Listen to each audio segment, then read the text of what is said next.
कश्मीर और जम्मू की पॉलिटिक्स में सेपरेटिज्म और टेररिज्म को ग्लोरीफाई करने की कोशिश की जा रही है।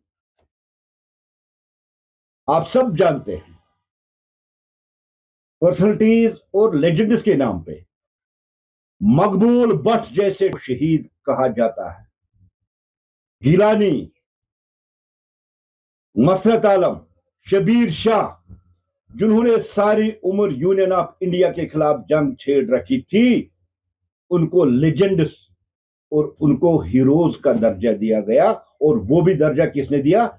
नेशनल कॉन्फ्रेंस वाली गवर्नमेंट, जिन्होंने एक सोची समझी साजिश के जरिए लाइब्रेरीज तक और स्कूलों तक जो सर्व शिक्षा अभियान जो सेंट्रल गवर्नमेंट की फंडिंग से चल रहा है, भारत का पैसा भारत के खिलाफ नेशनल कॉन्फ्रेंस ने यूज करने की बहुत बड़ी साजिश की। टेक्स्ट उसमें लिखा गया था, उसमें टेररिस्ट मकबूल भट्ट को शहीद, गिलानी, मसरत आलम और शबीर शाह जैसे हुर्रियत जो बैनर है, जिन्होंने सारी उम्र भारत के खिलाफ जंग छेड़ के रखी थी, जो कुछ बंद है कुछ मर गए, उनको लेजेंड्स और उनको हीरोज कहा गया। भारतीय जनता पार्टी ने बहुत पहले ही कहा और आज भी हम वही संकल्प लिए हुए हैं, देश के खिलाफ कोई भी साजिश, देश की अखंडता, देश के आईन, देश की जमहूरियत के खिलाफ एक बहुत बड़ा षड्यंत्र जो नेशनल कॉन्फ्रेंस रच रही है, उसको हम किसी भी सूरत में कामयाब नहीं होने देंगे।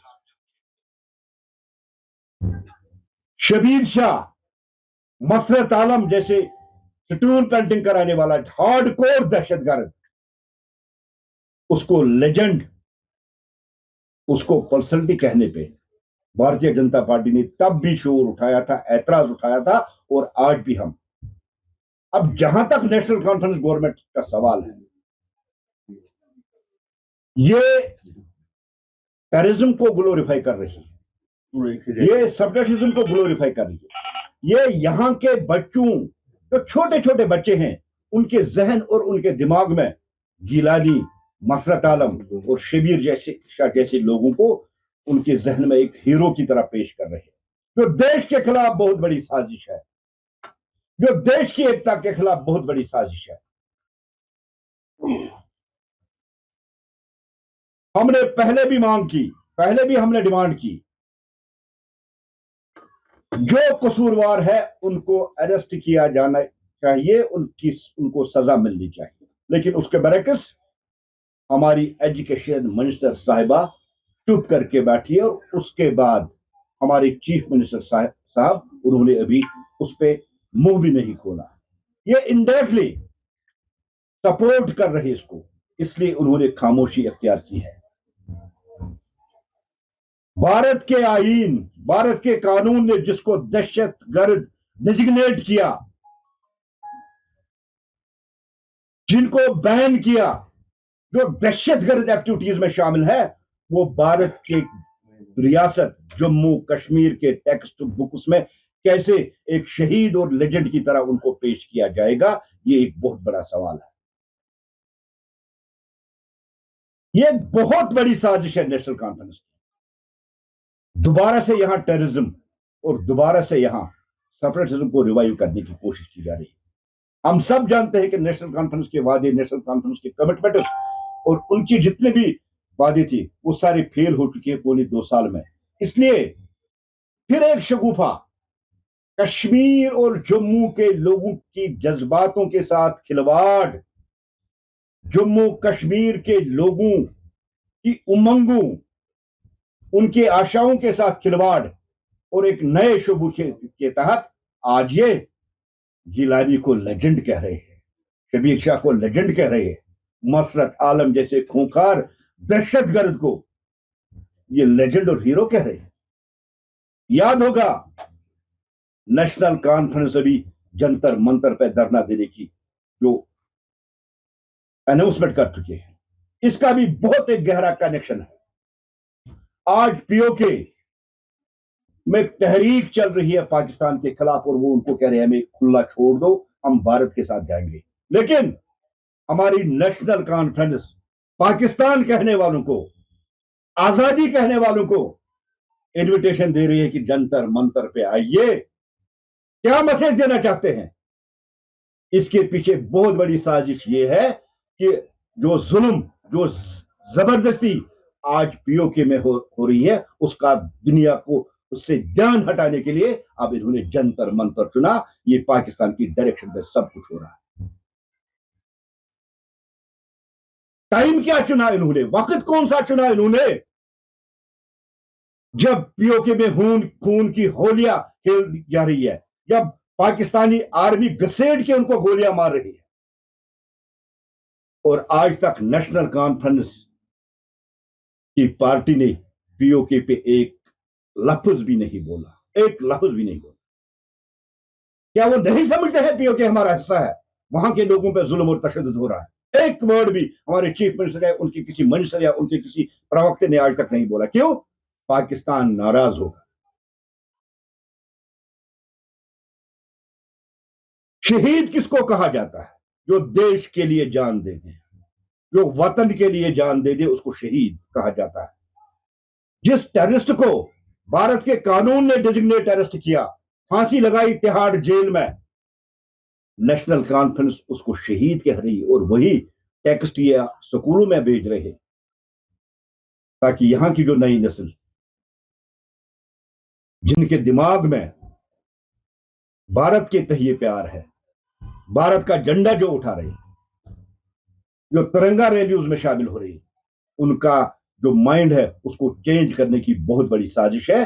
और वो चाहते हैं कि उनको फिर वही पुराना वाला कश्मीर, जहां बम हो, ग्रेनेड हो, गोलियां हो, पत्थर हो, कैलेंडर हो, हड़ताल हो, उस पर वो आ जाए। ये कौम को तैयार कर रहे हैं दहशतगर्द बनने के लिए। ये एक पीढ़ी तैयार कर रहे हैं यहां सेपरेटिज्म को तैयार करने के लिए। लेकिन भारतीय जनता पार्टी इसकी किसी भी सूरत में इजाजत नहीं देगी। और हम चाहते हैं, अगर अभी तक आपने 3 पब्लिशरों को अरेस्ट किया है जिन्होंने इन बुक्स को पास किया, उस कमेटी के साथ क्या हुआ? उनके खिलाफ एक्शन क्यों नहीं? और सबसे ज्यादा जिसकी देख रेख में ये सारा है वो हमारी एजुकेशन मिनिस्टर सकीना यतू साहिबा है। उमर साहब उसके बारे में कोई बात क्यों नहीं करते? मॉरल ग्राउंड उस पर सकीना यतू जी को रिजाइन करना चाहिए। अगर वो नहीं करती तो उमर साहब को उनको सैक करना चाहिए, क्योंकि देश के खिलाफ, देश की एकता के खिलाफ, देश की अखंडता के खिलाफ इस साजिश में सकीना यतू जी बराबर की शामिल है। भारतीय जनता पार्टी ने पहले भी डिमांड की, आज भी हम डिमांड कर रहे हैं, ये जो बुक्स है, इन बुक्स को लिखने वाले, पब्लिश करने वाले, इन बुक्स को पास करने वाले और इस डिपार्टमेंट की हेड एजुकेशन मिनिस्टर हमारी सकीना यतू साहिबा, उनके खिलाफ भी एक्शन होनी चाहिए। यही डिमांड भारतीय जनता पार्टी की, यही डिमांड भारतीय जनता पार्टी लेके चल रही है। Bharatiya Janata party Maqbool but जैसे दहशतगर्द को शहीद करार नहीं देने देगी। और सबसे बड़ी बात, उस बुक में एक वर्ड लिखा है, हम कहते हैं पाक ऑक्युपाइड जम्मू कश्मीर, और नेशनल कॉन्फ्रेंस किस बुक को पास कर रही है जिसमें लिखा है इंडियन ऑक्युपाइड जम्मू कश्मीर? कौन सी सियासत, किस तरीके की सियासत? क्या ये मुल्क के खिलाफ जंग छेड़ना चाहते हैं? क्या ये कश्मीर को 2019 से पहले वाली पोजीशन में ले जाना नहीं चाहते हैं?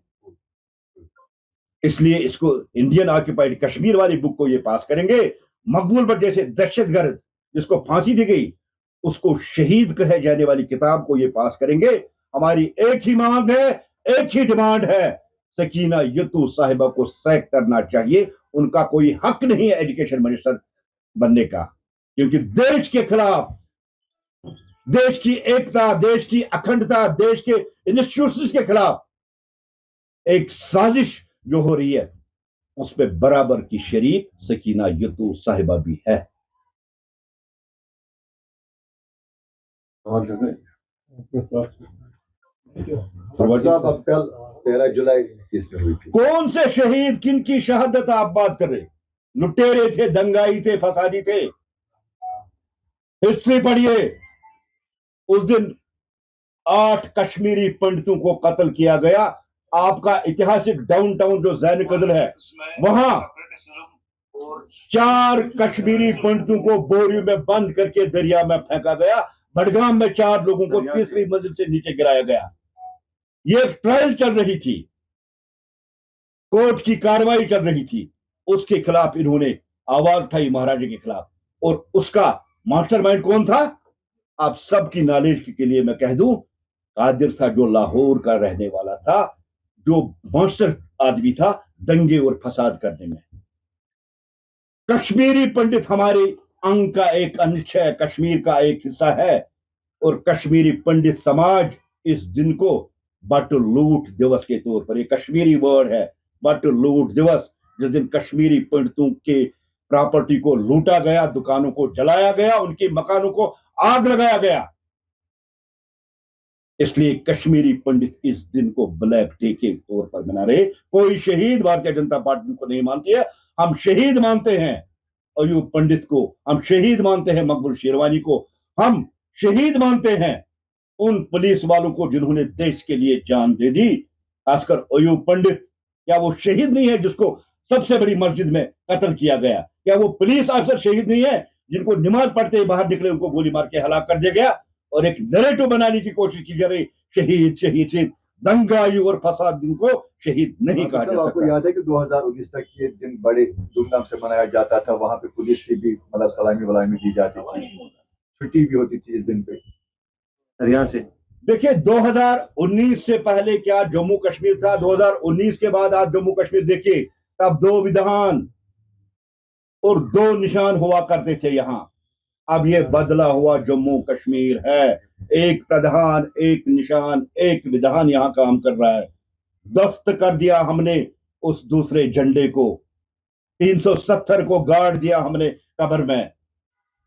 ये नए जम्मू कश्मीर की बात कीजिए, नए भारत की बात कीजिए। 2019 से पहले यहां गिलानी की काल पे भी हजारों लोग निकलते थे, मसरत आलम भी यहां पत्थरबाजी कराता था।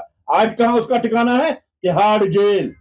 जो भी भारत की एकता, भारत की अखंडता के लिए उसको नुकसान पहुंचाने के लिए कोशिश करेगा, या उसके लिए तिहाड़ जेल है या उसके लिए उससे भी कड़ी सजा है। जिस तरीके से कल वज़ीर आला उमर अब्दुल्ला ने इल्जाम लगाया कि जम्मू से ताल्लुक रखने वाले एक एमएलए को 20 से 30 करोड़ की ऑफर की गई है, रियासत का दर्जा भी उसे कहा गया है कि बहाल करेंगे, क्या इस पे आप कहते हैं? देखिए, सबसे पहले कि उमर अब्दुल्ला साहब अगर माफी नहीं मांगेंगे तो उनके खिलाफ criminal case Bharatiya Janata party करेगी। किसने ऑफर किए, कहां ऑफर किए, कौन वहां था, ये सबसे बड़ा क्वेश्चन है। और जो कह रहे हैं कि सुप्रीम कोर्ट का वकील और पद अधिकारी है उमर अब्दुल्ला साहब को, ये बात सामने लानी चाहिए कि वो सुप्रीम कोर्ट का वकील कौन है जिसने 20 से 30 करोड़ ऑफर किए। ऐसा कुछ भी नहीं, गलत है। 20,000 पे बिकने वालों के लिए 20 करोड़ नहीं दिए जाते। अल्ताफ साहब, जिस तरीके से आपने कहा कि सकीना यतू पे कार्रवाई होनी चाहिए, एलजी साहब ने उनको सस्पेंड कर दिया, जबकि सकीना यतू ने कहा कि एलजी साहब ने उन्हें सस्पेंड किया, मैंने तो सिफारिश की थी उनको टर्मिनेट ही किया जाए। नहीं, ऐसा कुछ भी नहीं। अगर सकीना यतू साहिबा की आप प्रेस कॉन्फ्रेंस देख रहे थे उस टाइम जब शाम को वो मीडिया के सामने, उसकी बॉडी लैंग्वेज चेक कीजिए, हंस रही थी, मुस्कुराहट थी उसकी चेहरे पे, वो दर्शा रही थी कि मैं कामयाब हो गई अपने मकसद के लिए। हम सस्पेंशन की बात नहीं कर रहे, हम अरेस्ट की बात कर रहे। अभी 3 ही लोग, और उस डिपार्टमेंट को हेड कौन कर रही है? सकीना यतू जी। कैसे ये मटेरियल, कैसे ये टेक्स्ट पास हो गया, ये कंटेंट कैसे किताबों तक पहुंच गया, किसने पास किया? उसकी जिम्मेदारी सकीना यतू साहिबा को लेनी पड़ेगी। Thank you sir.